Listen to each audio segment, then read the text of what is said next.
dan rekan-rekan kami akan mempresentasikan hasil riset dan rekayasa proses bisnis kami yang berjudul Analisis Pemodelan dan Redesain Proses Bisnis Berbasis Digital Transformation pada UMKM Buah Potong Pak Arif. Sebelum masuk ke materi, izinkan saya memperkenalkan anggota kelompok kami. Saya sendiri Sunandar, lalu ada rekan saya. Nama saya Pangeran Warga Pakpahan. Saya Nabila. Oke, kita lanjut ke slide berikutnya ya. Mari kita bedah terlebih dahulu profil dari objek penelitian kami. UMKM Buah Potong Pak Arif merupakan usaha mikro informal yang bergerak di sektor kuliner jalanan, berlokasi statis di Jalan Arya Santika nomor 40A, Karawaci, Tangerang. Karakteristik utama dari bisnis ini adalah manajemen operasional mandiri secara tunggal, di mana Pak Arif mengelola seluruh hulu ke hilir operasional tanpa tenaga kerja tambahan menggunakan unit gerobak kayu. Komoditas utamanya mencakup variasi rujak, buah segar untuk harian dan buah potong seperti semangka, pepaya, jambu hingga nanas. Meskipun saat ini sudah menyediakan opsi pembayaran kris di samping tunai, seluruh efisiensi layanan usaha ini masih sangat bergantung pada kapasitas fisik dan manajemen waktu Pak Arif secara langsung. Selanjutnya, penjelasan mengenai alur proses bisnis dan masalah akan dilanjutkan oleh rekan saya, Pangeran. Oke, selanjutnya ada proses bisnis. Di proses bisnis ini ada 6 tahapan utama. Dimulai dari penjual.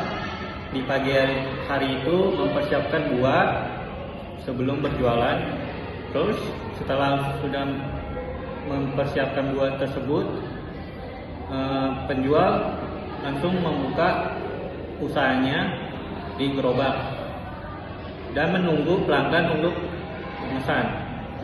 Setelah menerima pemesanan dari pelanggan atau pembeli, penjual melakukan proses produk atau pesanan ini, yaitu berupa dikupas, buahnya dipotong dan melakukan pengemasan jika sudah selesai. Terus menghitung harga, hitung jumlah harga dari produk itu, dan setelah pembeli melakukan pembayaran, penjual menyerahkan produknya. Dari alur konvensional ini, kami kelompok 12 mengidentifikasikan 2 masalah utama, yaitu yang pertama itu ada proses pengukusannya dan pemotongan buah baru dilakukan secara mendadak setelah pelanggan memesan. Jadi jika banyak nih yang beli itu, jadi mengganggu operasional, jadi lama gitu, butuh proses pengukusan dan pemotongan itu secara lama. Yang kedua itu ada pelanggan diwajibkan datang ke lokasi gerobak secara langsung, jadi tanpa ada online itulah, jadi cuma offline untuk pemesanannya, yang secara otomatis menciptakan bottleneck atau antrian panjang yang menumpuk di jam-jam sibuk. Misalnya kayak jam 12 itu biasanya dari penjualnya itu udah dibilang katanya jam 12 itu banyak yang beli, jadi antriannya itu banyak.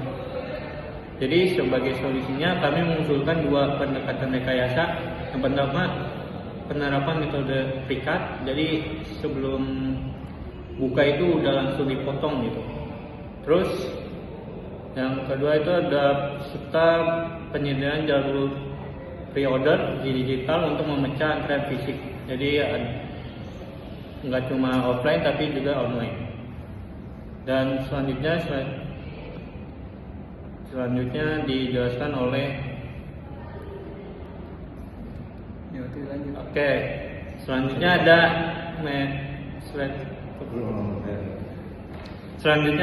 pemodelan BPMN ASIS.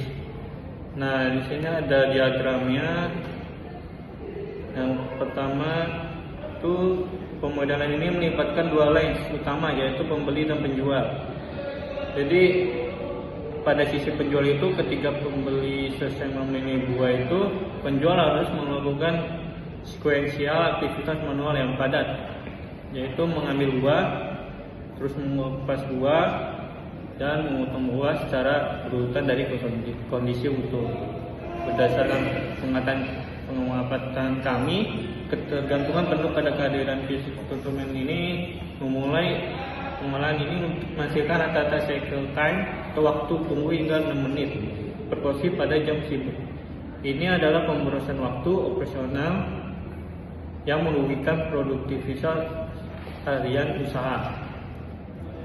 Selanjutnya akan dijelaskan oleh Rehan. Oke, terima kasih Pangeran. Di sini saya akan menjelaskan tentang pemodelan PPN to be. Kami merancang model usulan baru atau PPN to be berbasis digital transformation. Perubahan radikal pertama terletak pada penambahan eksklusif gateway di sisi pembeli, di mana metode pemesanan dipecah menjadi 2 jalur. Jalur online via WhatsApp, bisnis, dan jalur on the spot menggunakan scan menu di gerobak.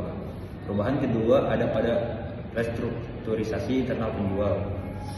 Di pagi hari, Pak Arif akan melakukan berikat buah tahan lama sebanyak 40% dari kuota harian, lalu menyimpannya dalam wadah mika tertutup di dalam box pendingin. Ketika pesanan masuk baik lewat notifikasi WhatsApp maupun scan menu, Pak Arif tidak perlu lagi mengupas dari awal, cukup ambil mika siap saja dari etalase, tambahkan bumbu rujak jika diminta, dan transaksi langsung diselesaikan. Bahkan untuk transaksi finansial, kami mengusulkan integrasi QRIS dinamis dengan fitur konfirmasi suara smart soundbox pada HP sehingga dana masuk terverifikasi otomatis secara audio tanpa menghentikan aktivitas tangan Pak Arif. Oke, selanjutnya saya akan menjelaskan hasil analisis dan penutup. Sebagai kesimpulan, mari kita lihat komparasi dampak nyata dari penerapan model 2B ini. Komparasi ini kami topang menggunakan 3 pilar utama. Yang pertama itu metode perikat, pemanfaatan WhatsApp bisnis, dan penggunaan box pendingin.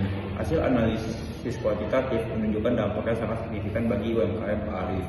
Pertama itu ada efisiensi waktu kerja, durasi rata-rata pelayanan terpangkas hingga 75% dari yang awal 6 menit kini menjadi hanya 1,5 menit per porsi.